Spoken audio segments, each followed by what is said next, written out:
Yeah, okay, we'll do that. Chapter 8. Where to next? The excitement and curiosity that had brought him out of the house that evening had been satisfied, but solving the little library mystery had only whet Jack's appetite for adventure tonight. When was the last time he'd done anything exciting like this? All he'd done since moving to Amherst was work and then go home to vegetate each evening. Now that he was out of the house, he wondered how he'd managed to do basically nothing for so long without getting stir-crazy. He certainly wasn't going to head straight back to that. So Jack looked down the sidewalk one way, then looked down it the other way, then closed his eyes and lifted his nose into the air and just breathed. He listened to the world around him, noticing scents and sounds of animals and cars and people in the night. He paid attention to his whiskers, feeling the breeze on them and on his wet nose. He stood perfectly still that way for over a minute until something began tugging at his attention. He couldn't identify it consciously at first, just knew that he felt his attention moving and narrowing down to his right somewhere in the distance. He turned his head that way, pointed his ears forward, listened hard and concentrated. He sifted through the sounds and smells that he picked up until one finally stood out. It was a very faint sound and very high, almost like a ringing in his ears, except it had a sort of pulse or pattern to it. He swiveled his ears around a few times to be sure that he had the direction of the sound right, then checked the road for traffic before racing off toward it. Apart from short bursts of speed during the game of chase with Rocky, he hadn't run yet as a cat, so he was amazed at how fast he found he could go. He quickly got winded, however, and had to slow to a trot after just a block or two. He could maintain that pace much more steadily and still made better time than he would have with his human body. The sound got louder as he approached the historic downtown area.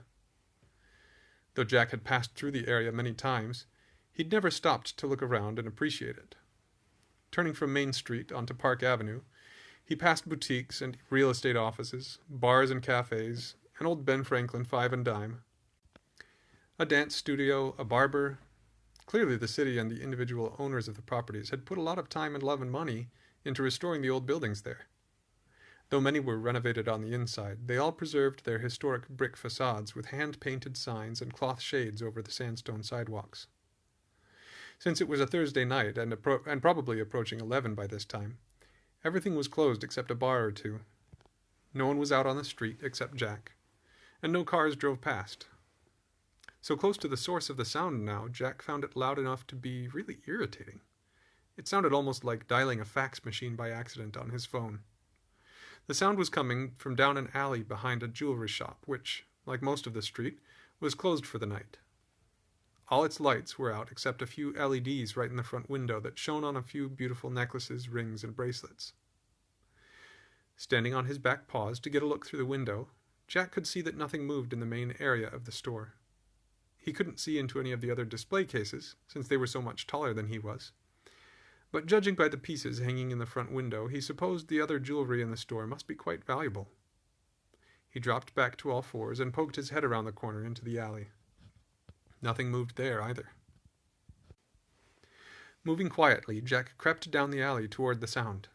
It seemed to be emanating from a little black box next to a security keypad by the jewelry store's metal side door.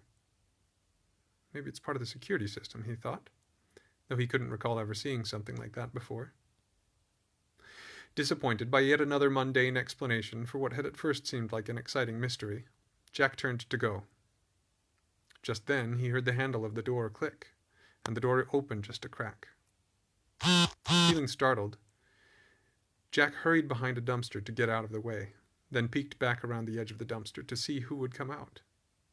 Just the tip of someone's nose emerged first, followed shortly by the face it was attached to, the face of a woman who looked like she might be in her 20s. She looked carefully down the alley one way, then the other, as though she was making sure no one was there. At this time of night, and in such a dark alley, he couldn't blame her for being cautious. Even in a small town, someone could get mugged. The woman eased herself quietly out the door and closed it carefully. Jack assumed she worked there. Beneath a dark gray suit jacket, she wore a white blouse and she had a black pencil skirt with matching heels. Her brown hair was in a ponytail, and on her arm she carried a surprisingly large black purse. Boy, I could probably fit in there, thought Jack. On the slight breeze blowing down the alley, Jack also noticed the sweet floral scent of her perfume and a kind of chemical tang he assumed must be from her deodorant. But beneath both those scents, Jack picked up something less artificial, something like the pheromones he'd noticed from Rocky. It was a scent of stress and fear. Before turning to go, the keypad and seemed to be working at something with her hands. Jack couldn't see what she was doing, but the ringing sound that had brought him here abruptly stopped. Jack thought that perhaps she had activated the security system. But why would it make a sound when it was off and not when it was on? Still with her back to Jack, the woman pulled her bag open in front of her and seemed to slip something inside. When she turned to go, rather than heading toward the well-lit main street as Jack expected her to, she walked further down the dark alley toward the back streets. Jack glanced back at the door to see what she had been fussing with, and was surprised to see the black box missing. Something seemed off.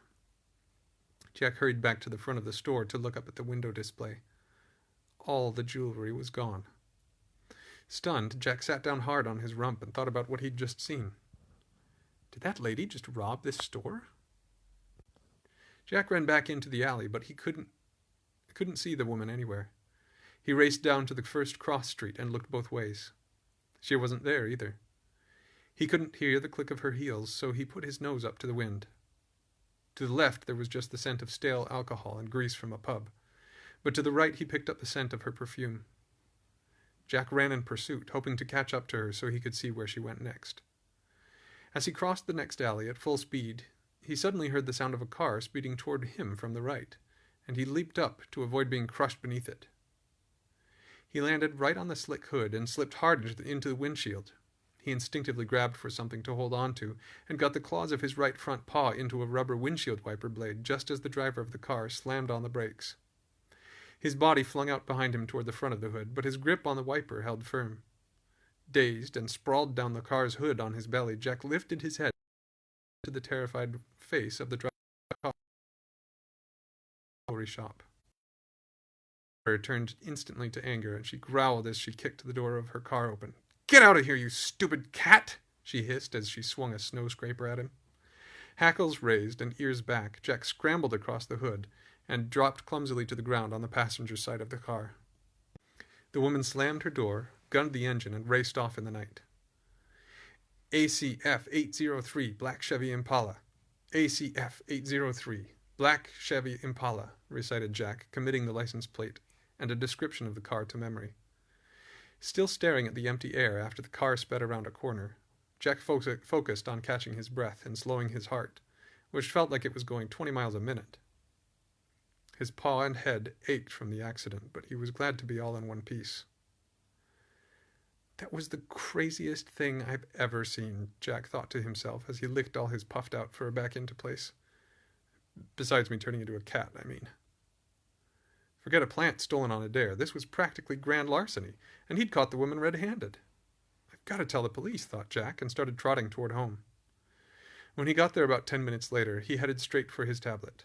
He set up a throwaway email account and wrote to the email address listed on the the city police website. To whom it may concern, I believe I witnessed a crime tonight. A woman in her mid-20s with brown hair and a black bag left the jewelry store on Park Avenue around 11 p.m. by the back entrance. She had a black bag which I think was full of jewelry from the store. I tried following her, but she got away in a black Chevy Impala with a license plate of ACF 803. I hope this helps in your investigation. Sincerely, a concerned citizen. When he tapped send, Jack felt a thrill. He'd really... His tail twitched as he thought about it. He couldn't wait to see it in the news the next day. He couldn't remember the last time he'd felt so excited about something. His regular job was challenging and engaging, sure, but he never went home at the end of the day feeling like Batman. I probably never would have done that as a human, he thought, as he headed to the bathroom to brush his teeth. I would have watched that news broadcast about the break-in at the library, shrugged, and gone back to playing a video game or something. I definitely couldn't have tracked the boys back to their house by their scents that way. And I wouldn't have even noticed the high-pitched sound of that black box thing the lady had at the jewelry store. It's like I've got superpowers. Sitting on the edge of the sink, Jack looked at himself in the mirror. Instead of the excited, self-satisfied smile he subconsciously expected to see there, he saw a cat. A wave of grief washed over him as he was reminded of all he'd lost. Was an exciting evening solving crime really what this new life would be like? Could he learn to live this way?